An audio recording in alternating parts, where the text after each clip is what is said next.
Bonjour à tous, bienvenue sur SVM6, donc Blender de A à Z numéro 106. Donc je continue avec le texte. On a vu donc l'animation avec l'addon TextFX.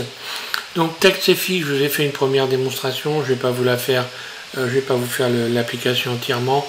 Il vous suffit tout simplement, si j'ai déjà fait des tutos dessus, hein, donc vous allez sur internet, sur Google, vous tapez SVM6 TextFX et vous avez cette vidéo là qui est donc pour la version 2.83 Blender, mais qui marche exactement de la même façon sur les dernières versions de Blender, c'est-à-dire la 3, je suis sur la 3.4 en ce moment, 3.4. Donc voilà, vous n'avez pas de problème, ça m'évitera de perdre du temps. Vous allez voir qu'il y a des choses intéressantes, il y a un timer, on peut mettre de la musique et puis faire vibrer les lettres ou les mots avec la musique. Hein. Alors, je reprends sur cette animation de texte ici. D'ailleurs, je vais fermer ça parce que ça ne me sert à rien. Donc, on va voir d'autres façons d'animer du texte. Donc, vous voyez ici un texte mêlé. Ici, une apparition donc, un peu différente. Ici, une apparition en croisement. Donc une disparition pareille en croisement. Ici on voit le texte qui revient et vous allez avoir là ici ce texte qui arrive en bataille et que j'ai donc agrémenté de clés de forme. Voilà, donc comme ça. Alors après, en ce qui concerne le texte, bon, je vais m'arrêter là parce que une fois que vous avez bien compris comment fonctionne la timeline, que vous gérez ça correctement, tout devient très simple et en fait les possibilités sont véritablement infinies. Hein. Donc je vous en refais voir deux autres, donc oui, deux ou trois autres, hein, et avec cette vidéo, et après je passerai à autre chose, sur peut-être encore sur le texte d'ailleurs, mais pas forcément sur l'animation de texte et sur les génériques d'entrée de film et de sortie de film. Voilà.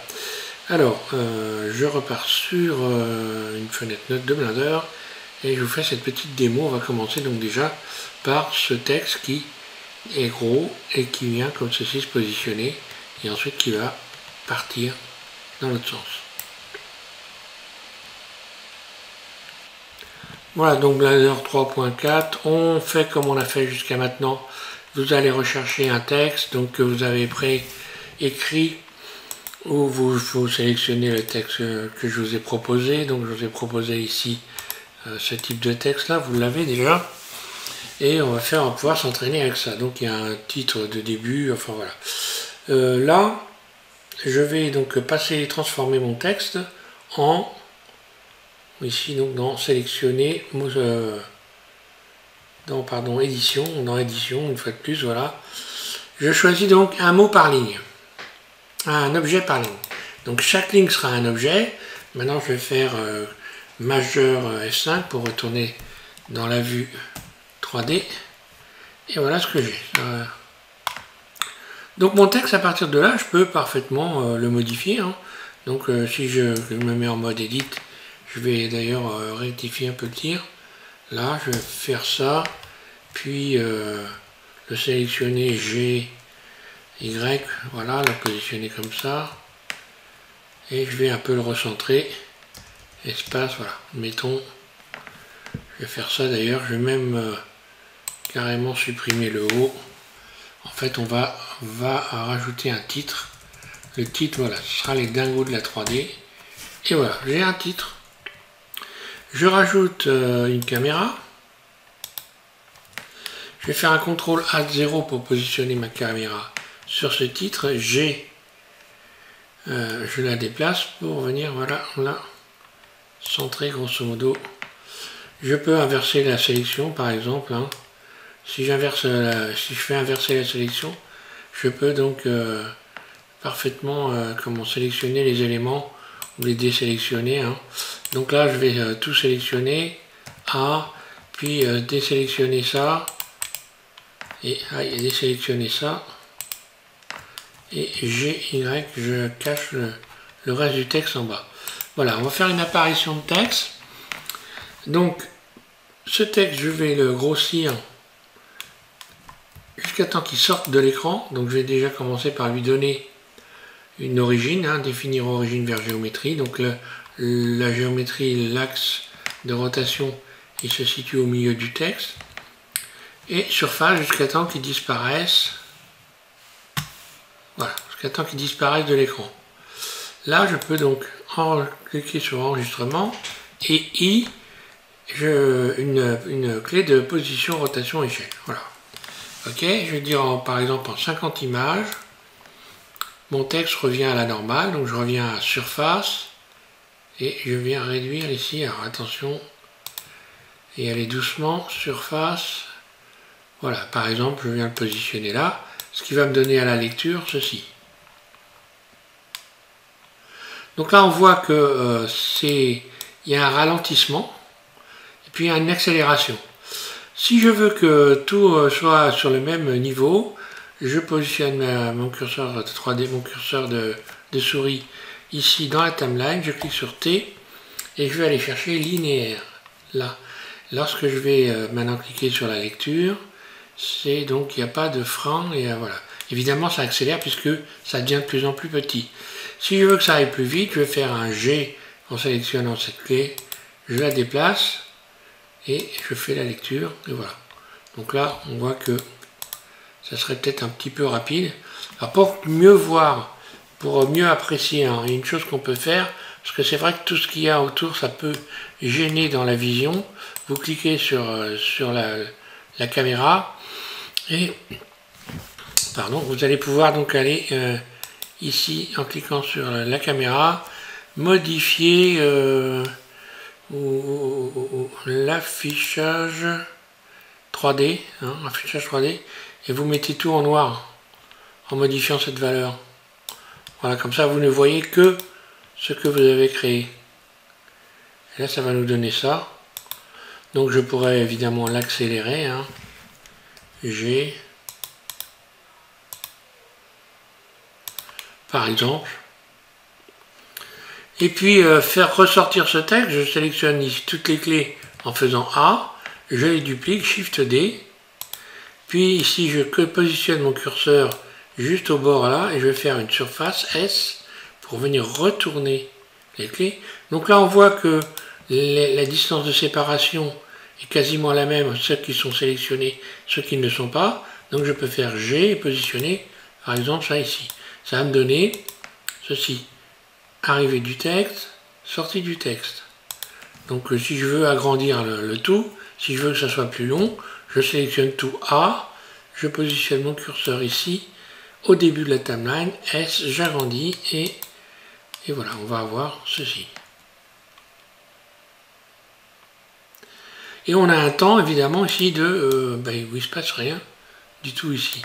Je clique sur le T, ici, linéaire, en ayant sélectionné les éléments, parce qu'autrement ça ne fonctionne pas. Alors évidemment, lorsque l'on va ici, qu'on clique sur T, on a d'autres possibilités, hein. Le rebond par exemple, hein. Alors bon, ça serait un peu, j'ai envie de dire, ça ferait peut-être un petit peu trop, mais bon, pourquoi pas, hein. On est encore là, on est dans des textes d'intro, donc si je ralentis ça, par exemple je vais faire une surface, je vais le faire plus long, disons l'apparition ici, G plus rapide, ouais c'est pas, c'est peut-être un petit peu trop, G, je vais changer, le rebond c'est pas terrible, donc je vais chercher tout élastique, voilà, S,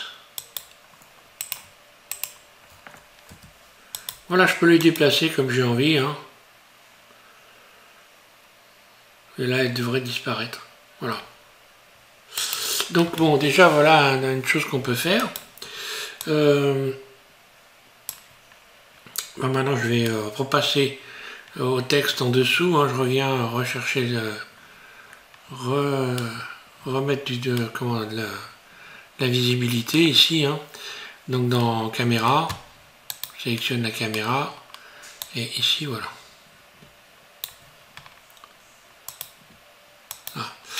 Ensuite, je vais sélectionner le texte qui est en dessous. Par exemple, ici, je vais sélectionner une partie du texte, comme ceci, tout ça.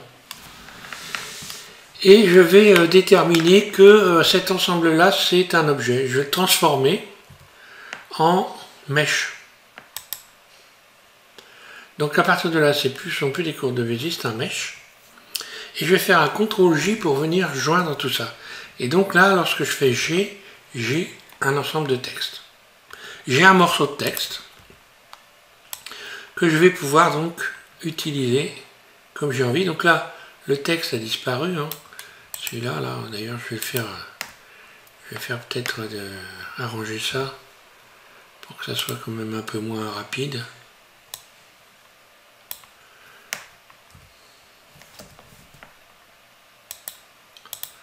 Je vais me remettre sur linéaire.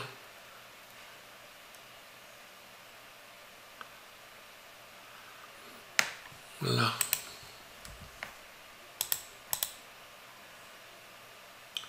Voilà, ça ira un peu plus vite. Donc je disais, j'ai cet ensemble-là, ce texte-là, et je vais le transformer. Je vais lui ajouter ici, je clique sur cette icône-là, et je vais ajouter ici des clés de forme plus, une première fois, puis plus une deuxième fois. Donc ça, c'est la base. La base, c'est la forme initiale de ce texte. Et ici, la clé numéro 1, c'est la transformation. Pour transformer ce texte, je vais en mode Edit, je clique sur Tab, je me mets en mode transparent, Alt Z pour bien tout sélectionner. Et par exemple, je vais attraper une partie comme ça, je vais faire un CTRL L pour être sûr d'avoir tout sélectionné. Puis je vais modifier la surface. Puis je vais le déplacer par exemple ici. Et je fais pareil pour les autres. Par exemple ici, je vais faire une rotation. Puis un G, voilà ici, je déplace, puis ça, voilà, donc je vais faire en sorte quand même que surface, ou alors même carrément surface, rotation, mais bon après c'est un peu embêtant parce que, non, surface, là, il ne faut pas que ça se chevauche, sinon ça va être un problème, voilà, enfin pour sélectionner évidemment. G, je repose celui-là là, R, je le retourne complètement, puis C, surface, celui-là, voilà, et G, là. Donc, lorsque je vais utiliser maintenant, modifier ici valeur, le texte est déformé. Automatiquement, si je programme mon texte ici, après la sortie, que je lui donc impose une clé de position, rotation, échelle. À cet endroit-là, il est situé là. Puis, on va dire quelques images plus loin, il va se situer G, Y ici. Mais, ici c'est pareil, il aura ici, je vais mettre par exemple une clé. J'insère une clé sur cette valeur-là. Puis je vais passer 2 ou 3 images. Et voilà, et je viens le remettre comme ceci. Ah, donc là, j'ai eu j'ai pas fait ce qu'il fallait. Désolé, je reviens à la base ici. Donc la base, elle est là, il n'y a pas de problème. Oui, j'ai pas pris le... Donc là, je vais faire un... Ah oui, j'ai pas enclenché l'enregistrement. GY, que je viens positionner là. Désolé pour ce contretemps. Puis ici, je vais insérer une image clé. Je passe quelques images et je viens donc redresser le texte et éventuellement faire un GY pour le positionner correctement. À la lecture, ça va me donner ça. Voilà, donc si je veux que ça aille plus vite, je sélectionne ces 2 clés là.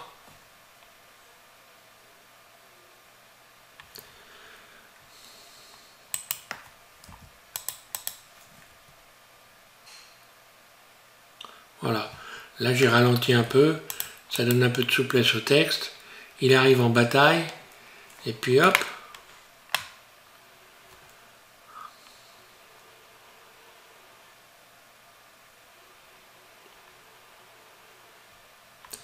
Par exemple, voilà. Donc après je peux continuer, j'ai toujours mon texte qui est donc hop en dessous de la caméra. Je vais revenir sur la caméra. Je vais revenir ici, mettre de la transparence pour voir tout. Vue de la caméra, pardon. Voilà. Ok. Donc je vais faire disparaître mon texte. Je peux le faire disparaître par exemple, on va dire d'une autre façon, admettons. Je vais rajouter un peu d'image ici, hein, voilà. Ce texte-là, bah, je vais le faire disparaître différemment. Je peux, comme c'est un seul texte, je peux rajouter une nouvelle clé par exemple. Je vais faire donc plus, une nouvelle clé. Je ramène mon texte ici, puis je vais faire un... donc le texte qui est sélectionné G... pardon, je vais faire directement ça, C, voilà. Ça et ça. Pour faire un GX. Puis ensuite C. Et GX. Là. Ce qui fait que à la lecture, si je modifie cette valeur, ça va disparaître. Donc là, j'ai cette valeur qui est là. J'insère une image clé. Et puis, on va dire qu'il disparaît ici. Donc, comme j'ai enclenché l'enregistrement, c'est bon. Et séparation. Ça va nous donner à la lecture ceci.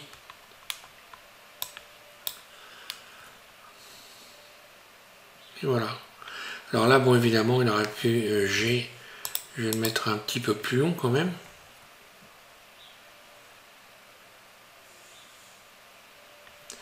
Alors celui-là, G, plutôt par là, voilà. Après c'est une habitude, hein. Voilà. Un temps de lecture et une séparation.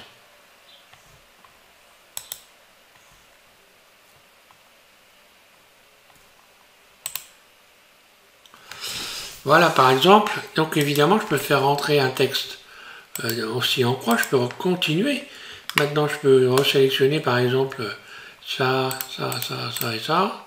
et ça par exemple. Puis déterminer que, j'ai envie de dire, ils sont... alors le reste, il y a une chose qu'on peut faire qui est facile, hein. On peut tout cacher ici. Donc si je fais H, voilà, ça me permet comme ça de ne pas m'emmêler les crayons. À cet endroit-là, on va dire que le texte, il est... je vais le positionner. Je vais désenclencher l'enregistrement. Je fais un G ici. Et puis, j'attrape mon texte ici. Et je vais faire un GX, par exemple. Puis GX, là. Et à ce moment-là de la vidéo, j'estime que mon texte est positionné là. Donc forcément, je resélectionne ces éléments-là. I, position, rotation, échelle, là. Et pour ce qui est donc de l'apparition, et bien là, hop, je vais faire GX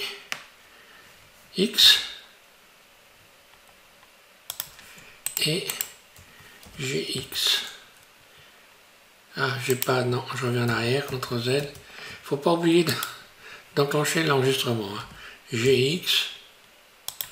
J'espère que je me suis pas planté. Et GX. À la lecture, ça nous donne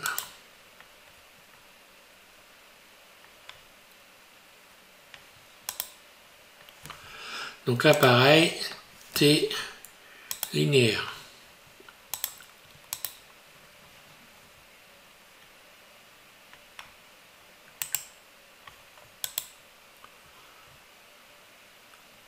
Voilà.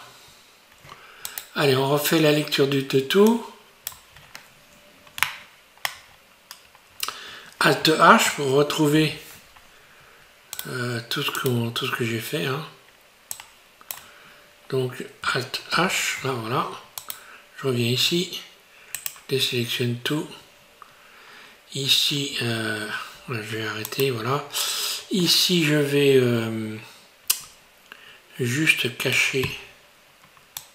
Je sélectionne ma caméra. Voilà, je me mets en noir, comme ça je vois tout ce qui va se passer exactement depuis le début, sans être perturbé par les alentours. Donc voilà, on a ça.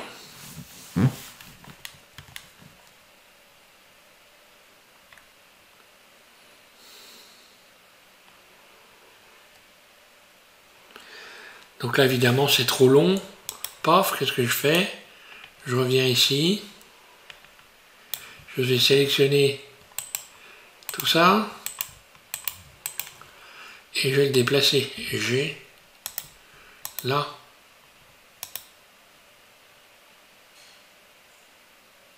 Et voilà. Puis ben là, je peux, pour faire partir le texte, dupliquer, Shift D. Je déplace, je positionne mon curseur ici. S. Je renverse la vapeur. G. Et voilà. Et là, j'aurai apparition, disparition de texte, par exemple. On peut faire tourner un texte dans tous les sens, bien sûr.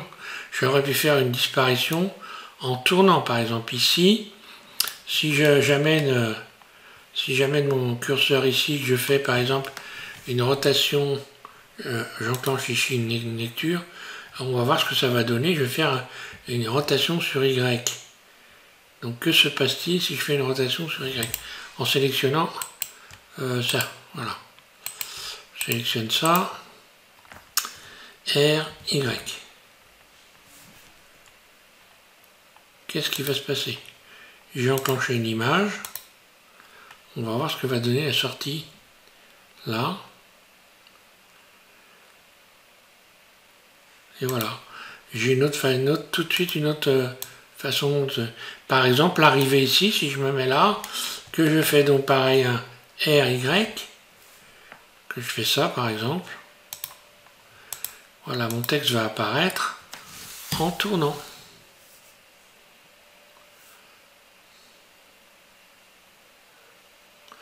Donc là, vous pouvez imaginer tellement de choses. Donc évidemment, je ne vais pas m'éterniser là-dessus, mais c'est énorme. Voilà, vous pouvez vraiment tout penser. Vous pouvez avoir un texte qui est donc gros et petit, même qui est carrément difforme. Tiens, on va faire cette expérience par exemple. C'est pour donner des idées, hein, bien sûr. Je vais faire donc un Alt H, voilà, pour venir retrouver mes éléments. Je vais sélectionner ma caméra. Voilà, je reviens ici pour voir tout. Donc les textes sont les uns sur les autres, mais ça n'a aucune importance, hein, bien sûr. Je vais repartir sur ici, par exemple, cette partie du texte là. Que j'ai dit, oui, non, je vais prendre, voilà, je vais juste prendre celui-là, voilà. Donc là, on est là, je vais agrandir un peu la timeline, là, voilà. Et arriver en vue de la caméra. J'en suis là. Et on va dire, bon, bah ici, je peux faire, par exemple, alors je vais déplacer mon texte ici, sans l'enregistrement, G, Y, je le ramène ici. Je vais lui donner un axe, une origine vers sa géométrie. Donc là, R, il se positionne là. G, par exemple, ici. Voilà. Donc, ici, mon texte, je vais donc lui mettre une clé, mais d'abord, je vais faire S 0.01. Puis j'enclenche une clé. I, position, rotation, taille, échelle. Et on va dire ici, on va dire que là, le texte va apparaître, va grossir. Donc j'ai enclenché l'enregistrement. Je fais S comme ceci.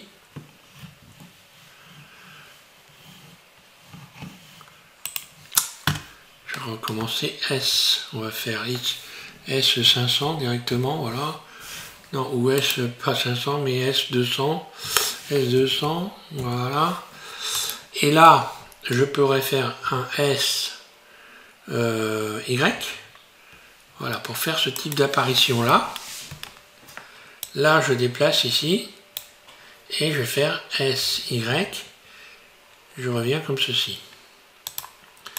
À la lecture, ça va nous donner ça.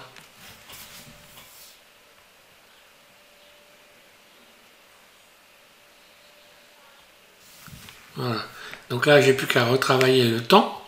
Donc on voit bien que c'est trop lent. Donc je vais faire un G. Je viens le repositionner par là, par exemple. L'autre va disparaître. Voilà, je retire le... Voilà, là ça apparaît directement. J'aurais pu même... Et puis la disparition du texte peut se faire en rotation, par exemple. Donc le temps de lecture, j'insère une clé, I, taille, position, machin. Puis ensuite, je déplace le curseur ici. Je vais faire donc une rotation R, Z, Y, et faire disparaître le texte. Donc je fais, alors là, il faut que j'enclenche l'enregistrement, hein. RY, sinon il n'y a rien qui se passe. Je retourne le texte, puis je vais faire S 0.01. Et qu'est-ce que ça va donner, tout ça? Voilà. Apparition. Temps de lecture, et hop, il part en tournant. Donc là, je pourrais le faire partir plus doucement, en tournant. Voilà. Donc voilà, on imagine qu'à partir de là, en fait, bon, bah, tout est possible, hein. Donc là, c'était surtout pour vous donner quelques exemples. Il faut bien penser qu'on peut utiliser les clés de forme, bien sûr. Les clés de forme, c'est intéressant de travailler dessus, hein. Et puis, faire travailler son imagination un peu. Mon texte, je pourrais le faire se promener en forme de vague. Je pourrais faire tout un tas de choses, quoi, hein. Et c'est important de travailler justement ces génériques de manière à faire des vidéos qui soient, j'ai envie de dire, sympas. Là, si vous mettez de la musique là-dessus, une petite musique genre western, ça fait tout de suite très très sympa de faire des entrées comme ça. Voilà. Je vous remercie de suivre SVM6 et puis on continuera avec le tuto numéro 106. Peut-être je serai sur le texte encore, peut-être pas, je sais pas. Pour l'instant, je vais réfléchir à ce que je vais faire parce que là, on a encore beaucoup de travail sur l'apprentissage de A à Z de Blender. À savoir aussi qu'il va falloir que je vous explique comment fonctionne l'éditeur de graphes aussi, puisqu'on est encore dans le texte. Peut-être que je vais peut-être passer à l'éditeur de graphes, enfin voilà. Il y a d'autres choses à faire encore. Et je vais faire une sélection. Je vais donc réfléchir à ça. Je vous remercie de suivre SVM6. Et puis donc je voulais dire aussi un petit message à Gilles. J'attends tes vidéos, Gilles, pour donc les proposer donc aux abonnés, hein. Allez, bon courage à tous. Amusez-vous bien avec tout ça.